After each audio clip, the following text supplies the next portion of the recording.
Hello everyone, मेरा नाम है अर्चित शर्मा और आज हम पढ़ेंगे क्लास 12th का पहला चैप्टर सॉल्यूशन। आइए देखते हैं। सॉल्युबिलिटी की बात करते हैं। The maximum amount that can be dissolved in a specified amount of solvent at a specific temperature. क्या बोला कि मैक्सिमम अमाउंट यानी कि अधिकतम अमाउंट, सबसे ज़्यादा amount that can be dissolved किसी स्पेसिफाइड, किसी एक गिवन अमाउंट ऑफ सॉल्वेंट में। सॉल्वेंट हमारा क्या होता है? जो सबसे ज़्यादा मात्रा में प्रेजेंट हो हमारे सॉल्यूशन में और फाइनल फिजिकल स्टेट प्रोवाइड करे सॉल्यूशन को, वो हमारा सॉल्वेंट होता है। क्या करता है? Provides final physical state to the solution.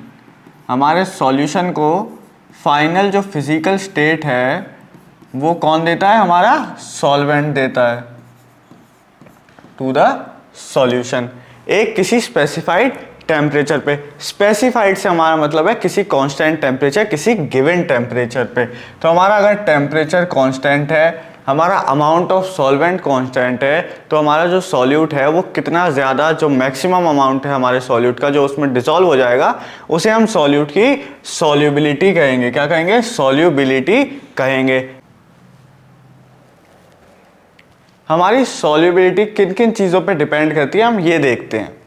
तो हमारी जो सॉल्युबिलिटी है वो nature of solute and solvent, किस किस पे डिपेंड करती है? Nature of solute and solvent.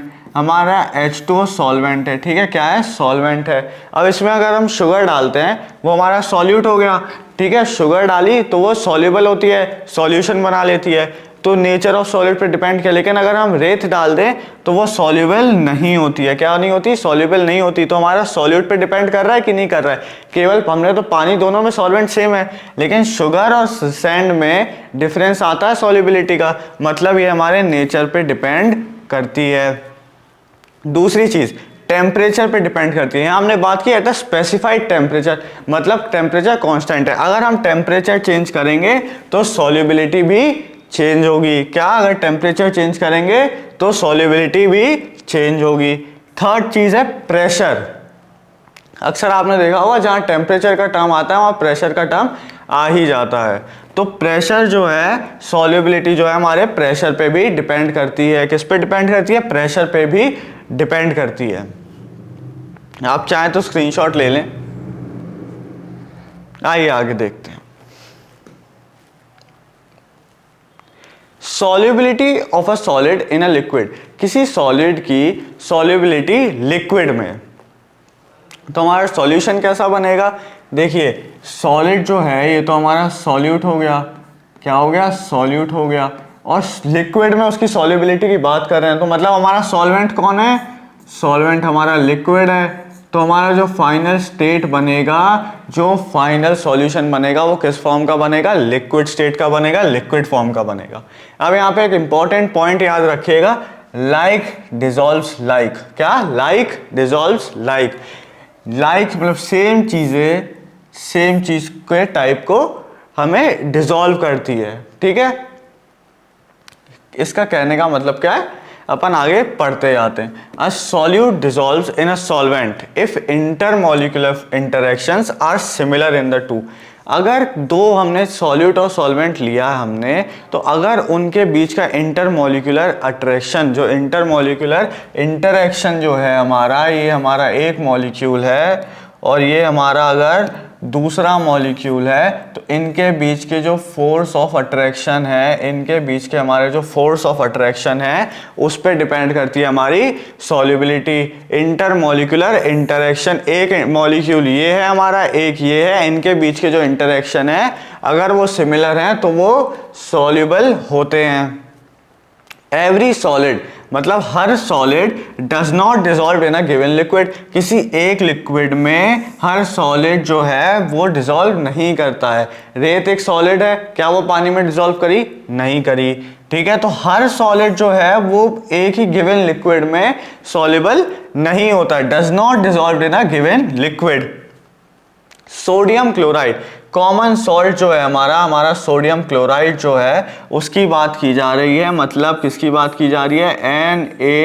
NaCl की बात की जा रही है। किसकी बात की जा रही है? NaCl की बात की जा रही है। एंड शुगर, शुगर हमारा कॉमन शुगर हम ग्लूकोज होता है, फ्रुक्टोज होता है, नेचुरली अकरिंग शुगर्स हैं। डिजोल्व रीडीली इन वाटर, मतलब रीडीली मतलब इजीली, आराम से,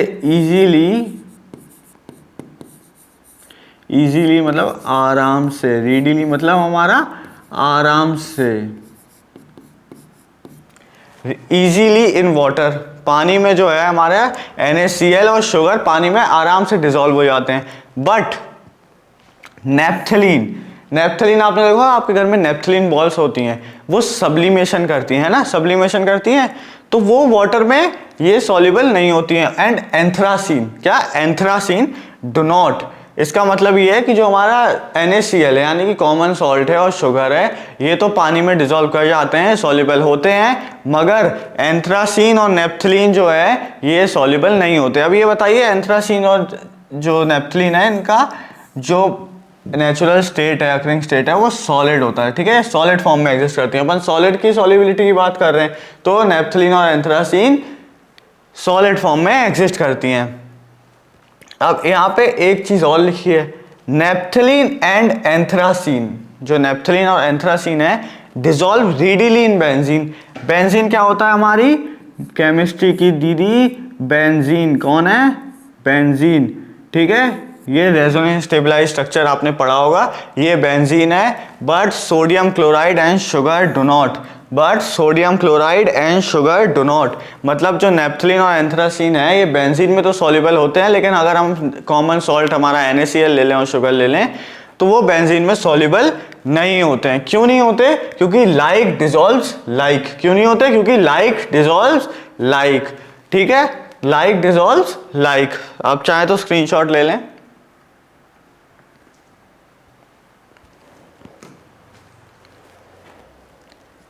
When a solid solute is added to the solvent, some solute dissolves and its concentration increases in the solution.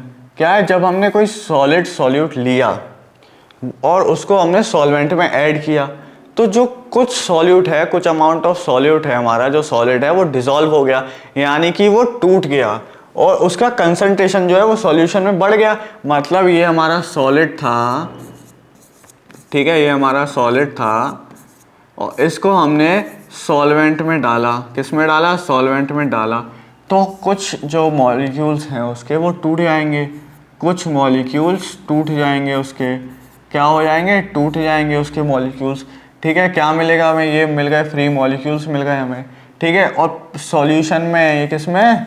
Solution में है, मतलब सॉल्यूशन में हमारे जो सॉल्यूट है उसकी कंसंट्रेशन बढ़ गई, वो टूट गया, ठीक है। और इस प्रोसेस को हम क्या कहते हैं? डिसोल्यूशन। क्या कहते हैं? डिसोल्यूशन। क्या हुआ? डिसोल्यूशन। देखो सॉल्यूशन हुआ मतलब वो सॉल्युबल हुआ, ठीक है, वो क्या हुआ? डिसॉल्व हुआ उसमें। और डिसॉल्व, डिसोसिएट, क्या हुआ? डिसोसिएट हुआ। यहाँ पे क्या हुआ? डिसोसिएट, पहले ऐसे था फिर ये ऐसा हो गया, ये क्या हुआ? डिसोसिएट हो गया। क्या हो गया? डिसोसिएट हो गया। तो क्या बना हमारा? इसको हम कहते हैं डिसोल्यूशन। क्या कहते हैं? Dissolution. Some solute particles in the solution collide, मतलब अब जो हमारे ये फ्री पार्टिकल्स हैं, ये हमारे फ्री पार्टिकल्स यहाँ घूम रहे हैं पानी हमारे सॉल्यूशन में, हमारे सॉल्वेंट के साथ, ये एक दूसरे से कोलाइड करेंगे, करेंगे नहीं करेंगे? मॉलिक्यूल्स मूव कर रहे होते हैं क्योंकि उन्हें एक लिक्विड सॉल्वेंट मिल गया with the solid solute particles, ठीक है। कुछ सॉल्यूट पार्टिकल्स जो हैं वो आपस में टकराते हैं, ठीक है, और separate out of the solution, मतलब वो सेपरेट आउट करे जाते हैं, मतलब प्रेसिपिटेट बना लेते हैं, ये अलग अलग अपने जुड़ जाते हैं, साथ में अलग अलग जुड़ जाते हैं और ये क्रिस्टलाइज कर जाते हैं, मतलब ये प्रेसिपिटेट बना लेते हैं, मतलब सॉलिड फॉर्म में आ जाते हैं अपने डिसॉल्व फॉर्म से। तो इसे हम इस प्रोसेस को कहते हैं क्रिस्टलाइजेशन। क्या कहते हैं? क्रिस्टलाइजेशन। क्या हुआ? क्रिस्टल बने। क्या हुआ? क्रिस्टल बने। तो प्रोसेस क्या होगा? क्रिस्टलाइजेशन। क्या हुआ? Crystallisation. A stage is reached when the two processes occur at the same rate, मतलब क्या हो रहा है इसमें हमारा जो क्रिस्टलाइजेशन है और डिसोल्यूशन है ये सेम रेट पे हो रहे हैं। Crystallisation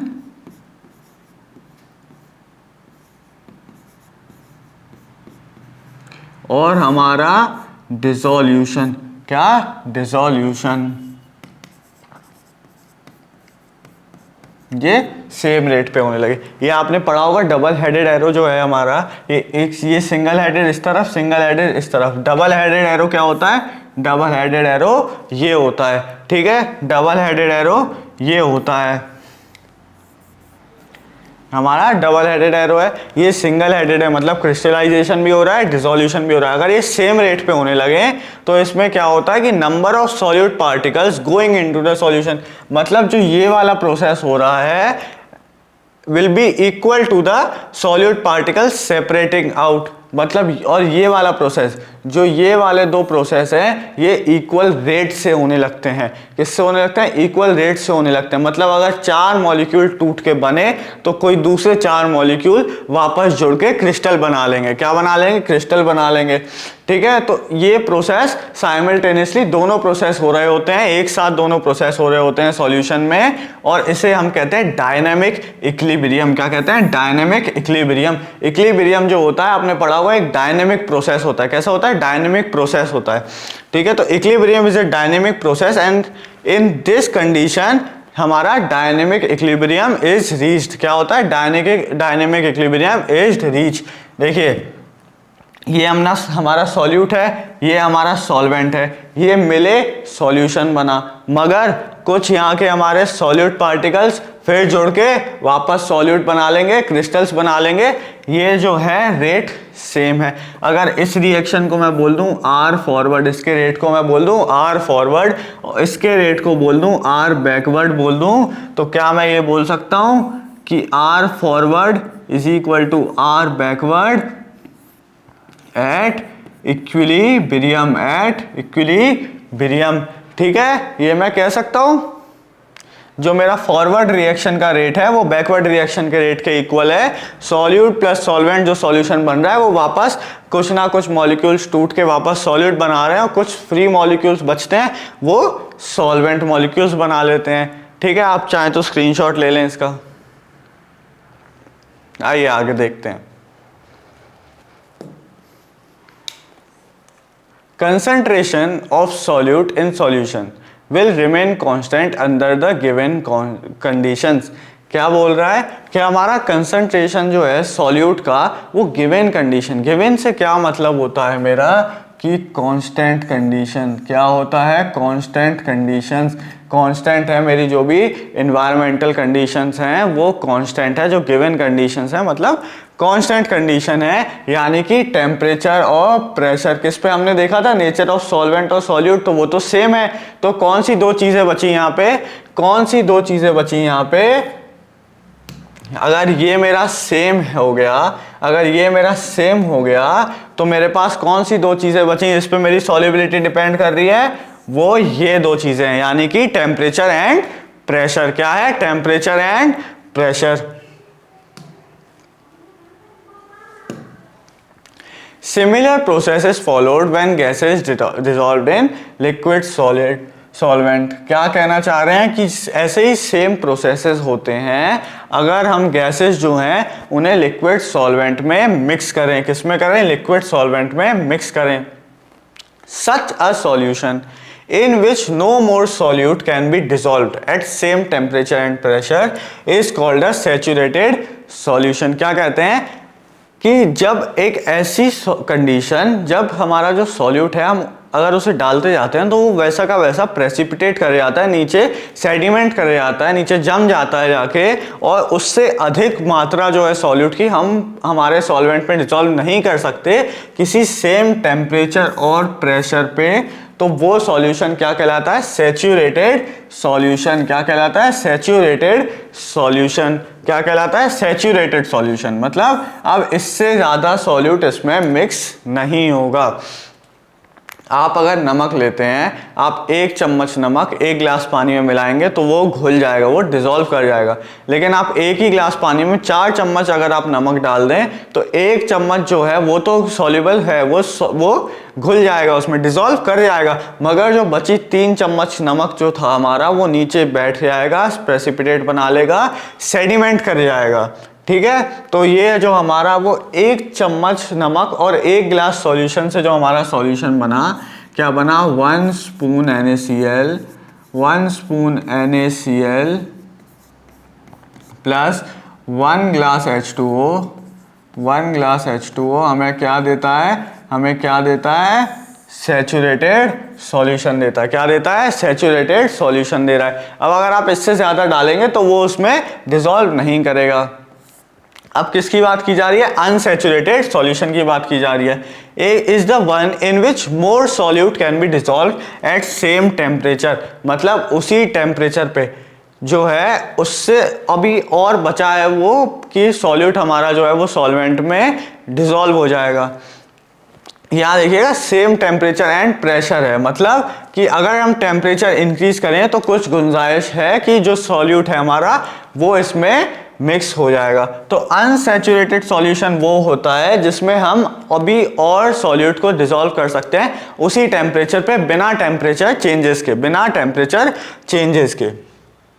the solution in which is in dynamic equilibrium, मतलब इक्विलिब्रियम तो हमारा डायनेमिक है, तो वो सॉल्यूशन की बात की जा रही है, उस सॉल्यूशन की बात की जा रही है जो हमारा डायनेमिक इक्विलिब्रियम में है, उसकी बात की जा रही है। with undissolved solute is the saturated solution and contains the maximum amount of solute dissolved in a given amount of solvent। जो हमारा सॉल्यूशन है जो कि डायनेमिक इक्विलिब्रियम में किसके साथ, हमारे सॉल्यूट के साथ डायनेमिक इक्विलिब्रियम में है, वो एक सैचुरेटेड सॉल्यूशन है और वो कंटेन कर रहा होता है मैक्सिमम अमाउंट ऑफ सॉल्यूट जो कि डिसॉल्व हो सकता है एक गिवन अमाउंट ऑफ सॉल्वेंट में।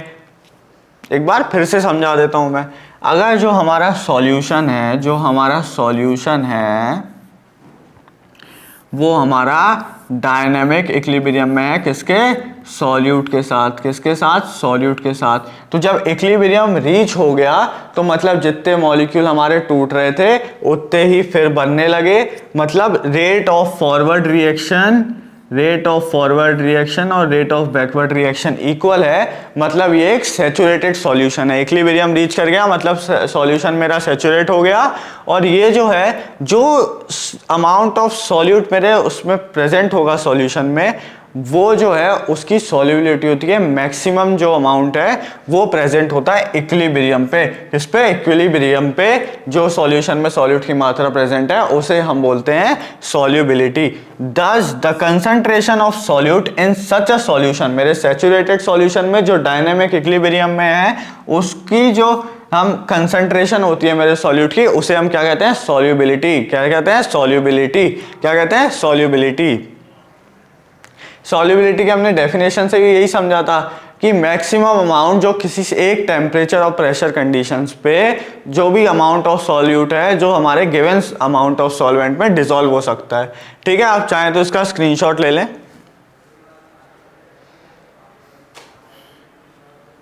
आइए आगे देखते हैं। इफेक्ट ऑफ टेम्परेचर, टेम्परेचर का इफेक्ट, तापमान का इफेक्ट। टेम्परेचर की जो हमारी एसआई यूनिट होती है क्या होती है, केल्विन होती है। क्या होती है, केल्विन होती है। क्या होती है, केल्विन होती है। ठीक है, याद रखिएगा केल्विन होती है। अब यहाँ पे एक चीज पढ़ते हैं, solubility of a solid in a liquid is significantly affected by temperature changes. जो हमारे सॉलिड है उसकी अगर हम लिक्विड में सॉल्युबिलिटी देखें तो वो सिग्निफिकेंटली, मतलब इंपॉर्टेंट, एक ऑब्जर्वेबल चीज हो, ऑब्जर्वेबल हमारा चेंजेस हो रहे होते हैं जो कि हम देख सकते हैं, ये अफेक्ट की जाती हैं टेम्परेचर चेंजेस से। कौन अफेक्ट कर रहा होता है, टेम्परेचर चेंज अफेक्ट कर रहा होता है हमारी सॉल्युबिलिटी को सॉलिड की लिक्विड में। ठीक है, this being a dynamic equilibrium must follow Le Chatelier's principle. आपने ली चैटलियर का प्रिंसिपल पढ़ा था कि अगर हम कोई भी कंडीशन चेंजेस करते हैं टेम्परेचर, प्रेशर, वॉल्यूम में, तो वो जो भी चेंजेस आएंगे ली चैटलियर प्रिंसिपल के अकॉर्डिंग, वो जो हमारा इक्विलिब्रियम सॉल्यूशन है वो कुछ खुद में ऐसे चेंजेस करेगा जिससे हमारा इक्विलिब्रियम फिर से अटेन हो जाएगा। क्या हो जाएगा? फिर से अटेन हो जाएगा। The dissolution process is endothermic. Endothermic का मतलब हीट रिक्वायरिंग, क्या? Heat requiring.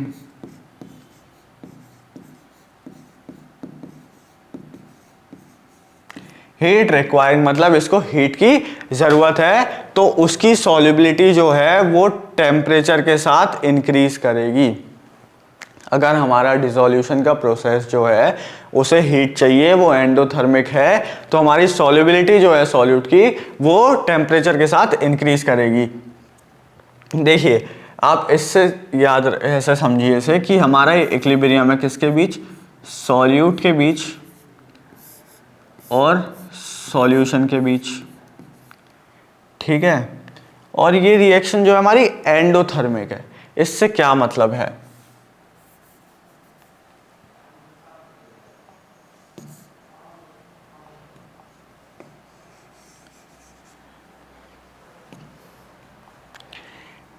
इससे एंडोथर्मिक से मतलब है हीट चाहिए, तो क्या मैं बोल दूं कि हीट मेरी रिएक्टेंट है? यहाँ पे क्या है? रिएक्टेंट है। क्यों? क्योंकि मुझे हीट देनी पड़ रही है। एंडोथर्मिक मतलब हीट लेने वाली, रिक्वायरिंग, तभी वो रिएक्शन होगी। तो क्या मैं कह सकता हूँ कि मेरी हीट यहाँ पे एक रिएक्टेंट है।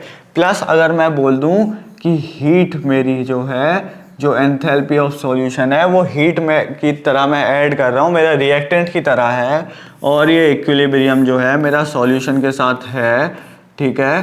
तो क्या मैं ये बोल सकता हूँ कि अगर मैं टेम्परेचर इंक्रीज करूँगा तो हीट इंक्रीज करेगी, ठीक है। क्या? On increasing the temperature, on increasing the temperature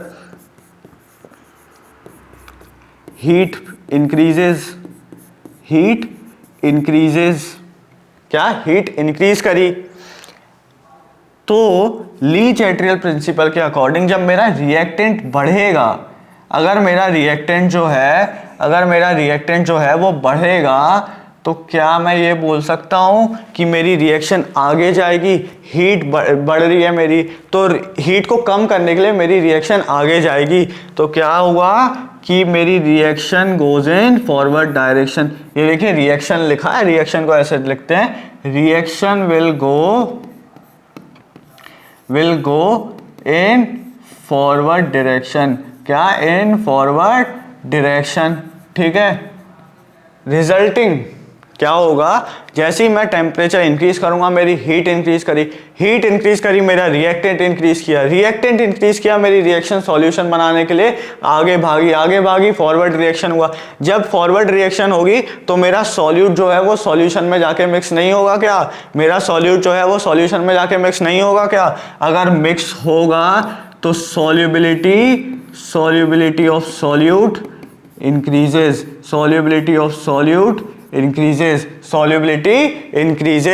समझ गए आप लोग कि अगर टेम्परेचर बढ़ाया, हमारी एंडोथर्मिक रिएक्शन है, हीट बढ़ी, हीट रिएक्टेंट है, हमारी रिएक्शन आगे जाएगी रिएक्टेंट को कम करने के लिए, सॉल्यूट भी कम होगा, सॉल्यूशन बनेगा, तो हमारे सॉल्यूट की सॉल्युबिलिटी इंक्रीज कर जाएगी। क्या कर जाएगी? इंक्रीज कर जाएगी।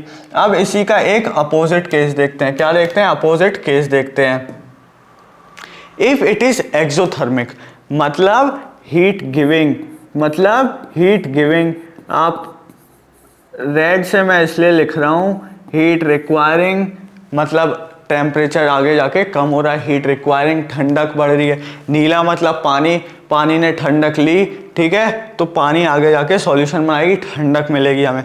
लेकिन हीट एक्सोथर्मिक, एक्सो मतलब बाहर निकलना, एंडो मतलब अंदर, तो एक्सो बाहर, थर्मिक मतलब थर्म हमारा टेम्परेचर, थर्मामीटर क्या कहते हैं? थर्मोमीटर, तो वो टेम्परेचर को मेजर करता है। मतलब एक्सोथर्मिक टेम्परेचर इंक्रीज होगा, हीट रिलीज होगी, हीट गिविंग और हीट रिलीजिंग क्या होगा, हीट रिलीजिंग। मतलब हमारी जो एंथैल्पी ऑफ सॉल्यूशन है वो लेस देन जीरो है, मतलब नेगेटिव एंथैल्पी ऑफ सॉल्यूशन है। क्या है, नेगेटिव एंथैल्पी ऑफ सॉल्यूशन है। इस केस में क्या होगा कि हमारे जो इक्विलिब्रियम है वो किसके बीच होगा, ये मेरा सॉल्यूट है, ये रहा मेरा सॉल्यूशन, और क्योंकि हीट गिविंग रिएक्शन है, हीट रिलीजिंग रिएक्शन है, मुझे हीट प्रोडक्ट के तौर पे मिलेगी। कैसे, प्रोडक्ट मिलेगी। कैसी मिलेगी, प्रोडक्ट के तौर पे मिलेगी। कैसी मिलेगी, प्रोडक्ट के तौर पे मिलेगी। कैसी मिलेगी, प्रोडक्ट के तौर पे। हीट मेरा एक प्रोडक्ट है इस इक्विलिब्रियम का, इस इक्विलिब्रियम का मेरा प्रोडक्ट है हीट। तो एक्सोथर्मिक रिएक्शन है तो टेम्परेचर के साथ उसकी सॉल्युबिलिटी डिक्रीज करेगी। क्यों करेगी, देखिए अगर टेम्परेचर इंक्रीज हुआ तो जो मेरा सराउंडिंग टेम्परेचर है वो बढ़ेगा, मतलब हीट बढ़ेगी, हीट बढ़ेगी। तो मेरा जो सॉल्यूट है जब वो टूट के हीट दे रहा है तो मेरा इक्विलिब्रियम ये तो नहीं चाहेगा कि और ज़्यादा हीट बढ़े, नहीं तो मेरा इक्विलिब्रियम तो डिस्टर्ब हो गया। तो जब इक्विलिब्रियम डिस्टर्ब हो गया, मेरी हीट इंक्रीज कर गई, तो मेरा जो वो प्रोडक्ट है वो क्या बोलेगा, अरे भैया प्रोडक्ट बढ़ रहा है, रिएक्टेंट बनाओ। तो मेरी रिएक्शन क्या पीछे जाने लगेगी, क्या बैकवर्ड रिएक्शन फेवर होने लगेगी। तो मतलब जो मेरा सॉल्यूशन है उससे जो हमारे सॉल्यूट पार्टिकल्स हैं वो पीछे आने लगेंगे, वो खुद क्रिस्टलाइज कर जाएंगे, सॉल्यूट बनाना शुरू कर देंगे। मतलब टेम्परेचर इंक्रीज किया मैंने, टेम्परेचर इंक्रीज किया मैंने तो मेरी हीट बढ़ी, हीट बढ़ी मतलब मेरा प्रोडक्ट बढ़ गया। क्या बढ़ गया, प्रोडक्ट बढ़ गया। और जब प्रोडक्ट बढ़ गया मेरा, जब प्रोडक्ट बढ़ गया मेरा तो क्या हुआ कि मेरी रिएक्शन पीछे जाएगी। लीच एट्रियल प्रिंसिपल के अकॉर्डिंग मेरी बैकवर्ड रिएक्शन जो है, मेरी जो बैकवर्ड रिएक्शन है, backward reaction is favoured. Backward reaction जो है मेरी, backward reaction is favoured. Backward reaction मेरी फेवर होगी तो मेरा सॉल्यूट ज्यादा बनेगा, मेरा सॉल्यूट ज्यादा बनेगा, प्रेसिपिटेट होना स्टार्ट हो जाएगा। सॉल्युबिलिटी जो है क्या है, सॉल्युबिलिटी जो है वो डिक्रीज करे आएगी। क्या करे आएगी, डिक्रीज करे आएगी। क्यों डिक्रीज कर गई, क्योंकि हीट बढ़ गई, मेरा प्रोडक्ट बढ़ गया। लीच एट्रियल प्रिंसिपल ने कहा पीछे जाओ, पीछे गए तो मेरी सॉल्युबिलिटी डिक्रीज हो गई। आप चाहें तो स्क्रीनशॉट ले लें।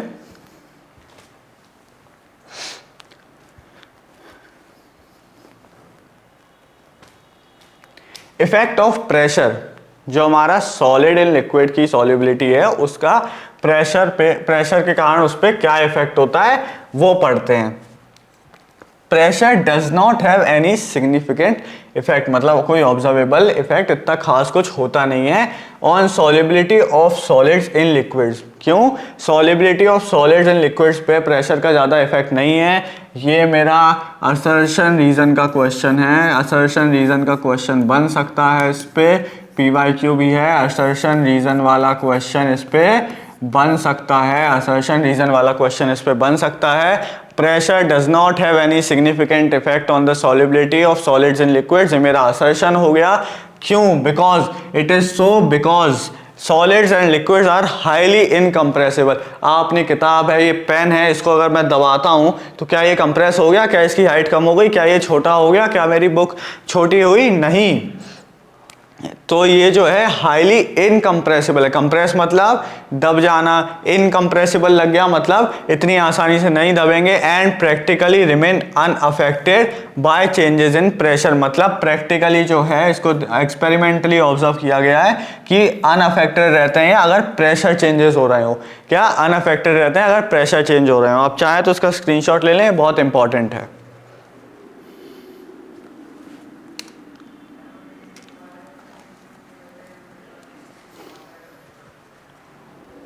आइए आगे देखते हैं। Solubility of a gas in a liquid, किसी गैस की सॉल्युबिलिटी लिक्विड में, किसमें, लिक्विड में मेरे गैस की solubility of gases in liquid is greatly affected by pressure and temperature. क्या कह रहा है कि गैसेस की सॉल्युबिलिटी जो लिक्विड में है वो ग्रेटली अफेक्ट, मतलब बहुत सिग्निफिकेंट इफेक्ट होता है, बहुत ज़्यादा ऑब्जर्वेबल इफेक्ट होता है प्रेशर और टेम्परेचर का उस पे, किस पे, solubility of gases in liquids. The solubility of gases increases with increase of pressure. आपने थोड़ी सी गैस ली किसी लिक्विड के ऊपर, अगर आप उसे दबाते जाएंगे तो और सारी गैस जो है वो कंप्रेस होती जाएगी, तो उससे जो सॉल्युबिलिटी है उसके मॉलिक्यूल्स का प्रेशर बढ़ने से इंटरेक्शन बढ़े आएगा लिक्विड के साथ, और इसी कारण से solubility of gases increases with increase in pressure. इसी पे एक हमारे साइंटिस्ट थे हेनरी, तो हेनरी ने एक लॉ दिया, तो हेनरी जो थे हमारे उनने एक लॉ दिया। अभी हमारा जो लॉ है भैया वो क्या बताता है, जो लॉ है वो ये बताता है कि relation between pressure and solubility of a gas in a solvent, किसी सॉल्वेंट में जो सॉल्युबिलिटी है किसी सॉल्यूट की उसका और प्रेशर के बीच का जो रिलेशन है वो किसने दिया, हेनरी बाबा ने दिया, हेनरी जी ने दिया, हेनरी हमारे जो साइंटिस्ट थे उनने दिया। The solubility of a gas, ये हमारा हेनरी लॉ है, क्या है, the solubility of a gas in liquids is directly proportional. Directly proportional मतलब ये मेरी सॉल्युबिलिटी है, ये मेरी सॉल्युबिलिटी है किसके, डायरेक्टली प्रोपोर्शनल है, प्रोपोर्शनलिटी का साइन है अल्फा, मत समझिएगा, is directly proportional to the partial pressure of the gas. Partial pressure हमारे डेल्टन ने बताया था, ठीक है, जो पार्शियल प्रेशर है हमारा वो हमारे डेल्टन ने बताया था। डेल्टन ने क्या बताया था, जो पार्शियल प्रेशर होता है, जो पार्शियल प्रेशर होता है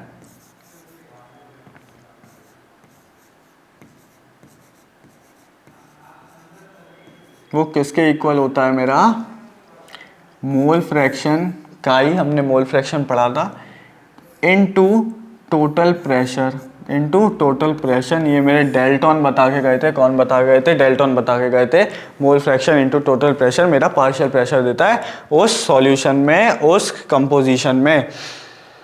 तो डायरेक्टली प्रोपोर्शनल है पार्शियल प्रेशर के जो सॉल्युबिलिटी है present above the surface of liquid और सॉल्यूशन, मतलब जो मेरी गैस है, जो मेरा सॉल्यूट है, जो उसका पार्शियल प्रेशर है लिक्विड के सरफेस पे या सॉल्वेंट के सरफेस पे, वो जो है उसके डायरेक्टली प्रोपोर्शनल है, पार्शियल प्रेशर के डायरेक्टली प्रोपोर्शनल है। आप चाहें तो स्क्रीनशॉट ले लें, फिर आगे बढ़ते हैं।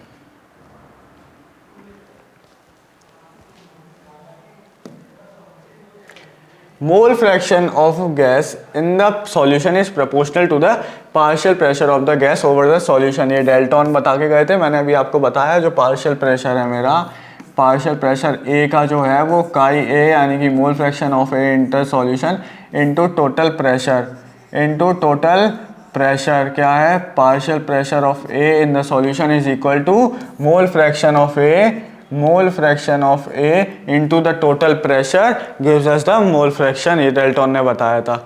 Most common form of Henry law, हमारे हेनरी के जो लॉ थी उसका मोस्ट कॉमन फॉर्म क्या है, तो वो क्या कहते हैं, पहले ये पढ़ लेते हैं। Partial pressure of the gas in vapour phase, vapour phase यानी कि मेरा गैसियस फेज जो है उसमें जो पार्शियल प्रेशर है मेरी गैस का वो किसके प्रोपोर्शनल होता है, to the mole fraction of the gas chi, किसके प्रोपोर्शनल होता है, to the mole fraction of gas chi in the solution. मतलब मेरा पार्शियल प्रेशर जो P है वो किसके इक्वल है, KH। KH क्या है मेरा, हेनरीज कांस्टेंट, क्या है, हेनरीज कांस्टेंट, क्या है मेरा, हेनरीज कांस्टेंट क्या है,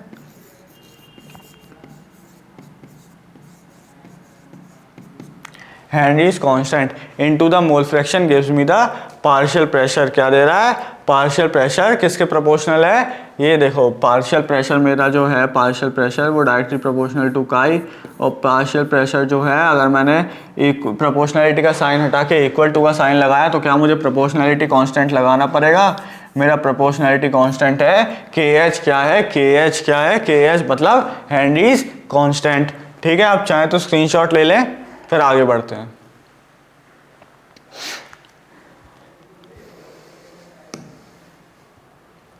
ये देखिए, ये मेरा ग्राफ है किसके बीच का, जो पार्शियल प्रेशर है HCl का, पार्शियल प्रेशर ऑफ HCl, और ये उसका मोल फ्रैक्शन है। क्या है? मोल फ्रैक्शन है। तो वो मुझे क्या मिलती है? एक स्ट्रेट लाइन मिलती है। क्या मिलती है? एक स्ट्रेट लाइन मिलती है। क्या मिलती है? एक स्ट्रेट लाइन जाते हुए मिलती है मुझे। क्या मिलती है? एक स्ट्रेट लाइन जाते हुए मिलती है। तो आपने इक्वेशंस पढ़ी होंगी, तो जो मेरी स्ट्रेट लाइन होती है उसकी इक्वेशन होती है y is equal to m x plus c. क्या होती है? y is equal to m x plus c. अब कंपेयर करते हैं हम पार्शियल प्रेशर, हेनरीज कांस्टेंट। तो पार्शियल प्रेशर P के एच, ये x है, ये काई है मेरा, ये काई है मोल फ्रैक्शन, प्लस 0 अगर मैं लिख दूं, क्या आप इस इक्वेशन से बता सकते हैं कि y is equal to partial pressure है, के एच मेरा m है, m क्या होता है? स्लोप। स्लोप जो है, slope is equal to tan theta is equal to K H, यानी कि मेरा Henry's constant is equal to m, और x तो मेरा है ही काई, यानी कि मोल फ्रैक्शन। ये मेरी स्ट्रेट लाइन की इक्वेशन बनती है। अब एक ही बात लिखते हैं कि different gases have different K H values at same temperature. किसी एक टेम्परेचर पे, मान लिया रूम टेम्परेचर है, अलग अलग गैसेस N2O2, उनकी अलग अलग सॉल्युबिलिटी होगी सेम टेम्परेचर पे। मतलब एक ही टेम्परेचर पे सॉल्युबिलिटी जो है वो के एच हमारे अलग अलग होंगे। क्या होंगे? अलग अलग होंगे। This suggests that KH is a function of nature of gas। मतलब जो नेचर है हमारा गैस है, किस प्रकार की गैस है, KH की वैल्यू उस पर डिपेंड करती है। ठीक है, यहाँ पे एक बात पढ़ रहे हैं, higher the value of KH, मतलब जितनी अधिक हमारे KH की वैल्यू होगी एट अ गिवन प्रेशर, यानी कि मेरा प्रेशर कांस्टेंट है, the lower is the solubility of the gas in the liquid. मतलब मेरी जो सॉल्युबिलिटी है वो उतनी कम होगी। इसे मैं कैसे प्रूव कर सकता हूँ? मैंने बोला पार्शियल प्रेशर मेरा जो है वो के एच इंटू मोल फ्रैक्शन है। क्या है? K H into mole fraction है।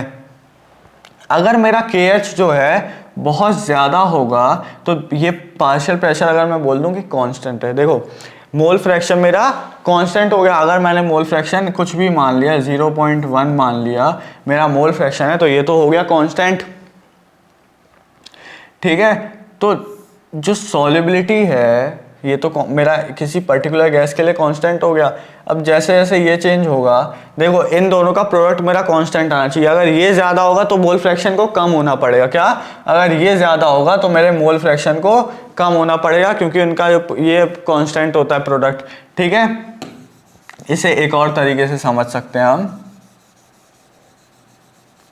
कि मैंने लिख दिया पार्शियल प्रेशर डिवाइडेड बाय के एच इज इक्वल टू मेरा मोल फ्रैक्शन। क्या हो गया? इज इक्वल टू मेरा mole fraction, partial pressure constant हो गया, पार्शियल प्रेशर कांस्टेंट हो गया, जो मोल फ्रैक्शन है वो किसके इन्वर्सली प्रोपोर्शनल आ गया?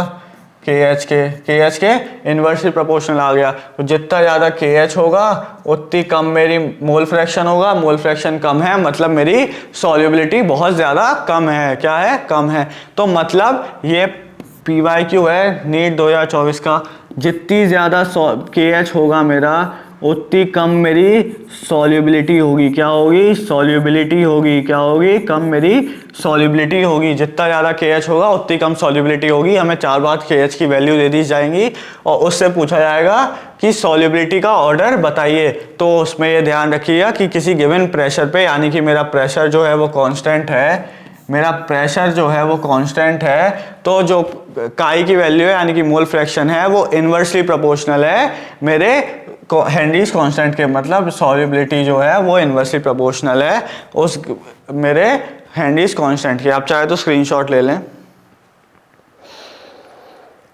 चलिए आगे देखते हैं। देखिए क्या लिखा है, K H value increases with increase of temperature. मतलब मेरी जो के एच वैल्यू है, अगर मैं टेम्परेचर इंक्रीज कर दूं मैं, तो मेरी के एच की वैल्यू बढ़ेगी टेम्परेचर इंक्रीज करने पे। क्या? टेम्परेचर इंक्रीज करने पे। अब अगर मैं ये बोला मैंने टेम्परेचर इंक्रीज किया मेरा के एच बढ़ गया, तो ये तो अभी मैं पढ़ के आया हूँ कि मेरा के एच जो है वो इन्वर्सली प्रोपोर्शनल है किसके? सॉल्युबिलिटी के प्रोपोर्शनल है इन्वर्सली, और मेरे मोल फ्रैक्शन के प्रोपोर्शनल है। तो अगर मेरा के एच बढ़ा, मेरा सॉल्युबिलिटी और मेरे मोल फ्रैक्शन घट जाएंगे। ये टेम्परेचर के डायरेक्टली प्रोपोर्शनल है, मतलब टेम्परेचर इंक्रीज करने पे मेरी सॉल्युबिलिटी घट गई। क्या, solubility of gases increases with decrease in temperature. वही बात, अगर मैंने इसको डिक्रीज किया, मेरा KH डिक्रीज कर गया, तो मेरा सॉल्युबिलिटी और मोल फ्रैक्शन इंक्रीज कर जाएंगे। क्या कर जाएंगे? इंक्रीज कर जाएंगे। इसी कारण से it is due to the reason that aquatic species, यानी कि पानी में रहने वाले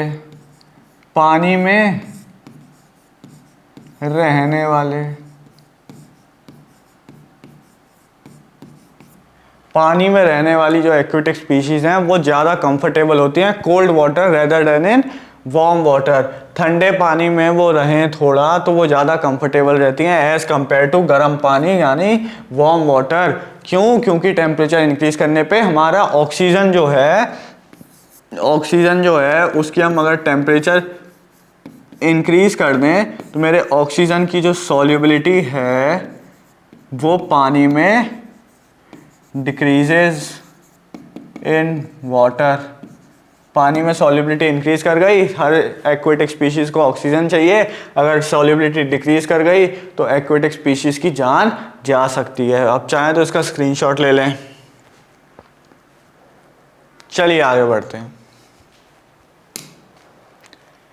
एप्लीकेशंस ऑफ हेनरीज लॉ। अब हमने हेनरीज लॉ तो पढ़ लिया, क्या होता है, partial pressure is equal to KH into mole fraction. ये तो हमारा हेनरीज लॉ है। इसके एप्लीकेशन क्या है? To increase the solubility of CO2 carbon dioxide in soft drinks and soda water, the bottle is sealed under high pressure. भैया soda जो है हमारी बॉडी जो है वो ऑक्सीजन लेके और CO2 निकाल के परेशान है। आपने सोडा वाटर पी लिया, उसमें इतना CO2 है, आप वही उल्टा काम कर रहे हैं। To increase the solubility of CO2 soft drinks और सोडा वाटर में CO2 की सॉल्युबिलिटी इंक्रीज करने के लिए हमारी बॉटल जो है वो हाई प्रेशर मतलब बहुत ज़्यादा प्रेशर में सील की जाती है, क्योंकि प्रेशर से सॉल्युबिलिटी बढ़ जाती है तो हाई प्रेशर में सील की जाती है। दूसरा, एट हाई एल्टीट्यूड। एक तो आपने वो पानी वाला पढ़ा कि हमारे जो एक्वेटिक स्पीशीज हैं वो कोल्ड वाटर में ज़्यादा कंफर्टेबल होती हैं, क्योंकि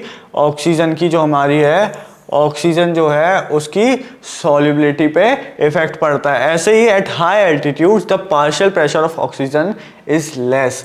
क्या है? पार्शियल प्रेशर जो है मेरे ऑक्सीजन का वो कम है। किससे? Then at the ground level. Ground level मतलब जमीनी लेवल, यानी जिस लेवल पे हम रह रहे हैं, जो माउंटेन्स होते हैं वहां पे ऑक्सीजन का पार्शियल प्रेशर कम होता है एज कंपेयर टू इस लेवल से। This leads to low concentration of oxygen in the blood. भैया जब एटमॉस्फेयर में कम ब्लड मिलेगा, ठीक है, पार्शियल प्रेशर कम होगा तो हम थोड़ा कम ऑक्सीजन ले पाएंगे, ठीक है, कम ऑक्सीजन ले पाएंगे तो हमारे ब्लड में टिश्यू में कम ऑक्सीजन होगा तो जो टिश्यू हैं लोगों के वो हाई एल्टीट्यूड्स पे उनमें कंसंट्रेशन कम हो गई, क्लाइंबर्स के या लोगों के जो हाई एल्टीट्यूड पे रहते हैं। तो जो लो ब्लड ऑक्सीजन है उससे तो हमारा ऑक्सीजन तो हमारा हर चीज़ के लिए यूज़फुल है, क्योंकि हमारे जितने भी प्रोसेस हो रहे हैं हम एरोबिक रेस्पिरेशन करते हैं तो ऑक्सीजन की प्रेजेंस में होता है, उसकी बहुत ज़्यादा ज़रूरत होती है। तो low blood oxygen causes climbers to become weak, यानी कि हमारी मसल्स में, हमारे टिश्यूज में कम ऑक्सीजन पहुंचा, हमारी मसल्स वीक हो गई and unable to think clearly. दिमाग में कम ऑक्सीजन पहुंचा, दिमाग चलना बंद हो गया। यार this are the symptoms of a condition known as anoxia. An मतलब नहीं, मतलब कम ऑक्सीजन, एनऑक्सिया ऑक्सीजन की कमी यानी कि कम ऑक्सीजन इज नोन एज एनऑक्सिया। इसलिए आपने देखा होगा जो लोग माउंटेन पे रहते हैं वो लाल होते हैं, उनका मुंह लाल होता है। क्यों? क्योंकि जो बॉडी है वो अडेप्ट करती है, हमारा RBC काउंट बढ़ा देती है। इसलिए कहीं भी माउंटेन पे जाने से पहले हमें थोड़े दिन नीचे ठंडक वाले एरिया में इसलिए रुक जाना चाहिए, क्योंकि ताकि हमारी बॉडी अडेप्ट कर जाए, RBC काउंट बढ़ जाए, ऑक्सीजन की जो वो हीमोग्लोबिन की ऑक्सीजन एफिनिटी होती है वो कम हो जाए और हमारी जो बॉडी है वो उससे कोप अप कर पाए, हमें ऑक्सीजन की कमी ना हो, हमें एनॉक्सिया ना हो। आप चाहें तो स्क्रीनशॉट ले लें। आइए आगे देखते हैं। इफेक्ट ऑफ टेम्परेचर किस पे? Solubility of gases in liquids. ठीक है, क्या बोलना चाह रहे हैं? Decreases with rise in temperature. यही तो पढ़ा हमने कि टेम्परेचर बढ़ा, KH बढ़ा, सॉल्युबिलिटी घटी, हमारा मोल फ्रैक्शन भी कम है, इसीलिए सॉल्युबिलिटी जो गैसेस की है लिक्विड में वो डिक्रीज करती है विद राइज इन टेम्परेचर। क्या मतलब, सॉल्युबिलिटी जो है हमारी गैसेस की वो डिक्रीज करती है with rise in temperature, when dissolved, जब हम डिजॉल्व कर रहे हैं, the gas molecules are present in liquid phase, मतलब जो गैस मॉलिक्यूल्स हैं वो लिक्विड फेज में प्रेजेंट हैं और इस प्रोसेस को डिसोल्यूशन कहते हैं।